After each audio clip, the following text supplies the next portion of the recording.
Anong ginagawa mo dito? Wala. May iniisip lang. Ganun ba? Ano ba iniisip mo? Ba't parang ang lalim na? Wala na akong makain. Dili yung sweldo ko eh. Ganun ba? Pumunta ka sa kasyalo. Humiram ka ng pera doon.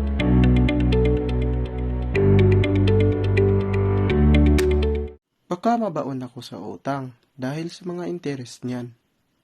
Maliit lang ang interest doon. Meron tayong daily interest na 3.95%, monthly interest na 15.8%, at annually interest rate na 37.4%, at pwede ka humiram ng 1K up to 7K pesos na pwede mong bayaran ng isang taon.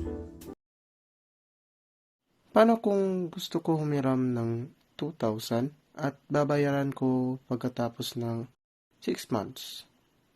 Kung 6 months mo babayaran, ang interest rate mo ay 15.8%, kaya ang babayaran mo na interest ay 158, ang total na babayaran mo ay 2,158.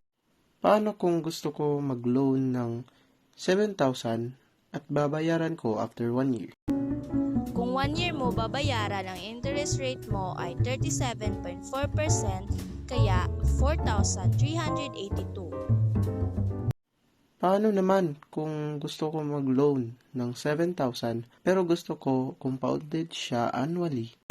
Gusto mo naman compounded annually at babayaran after 1 year, ang interest rate mo ay 37.4%, so ang babayaran mo ay 9,618.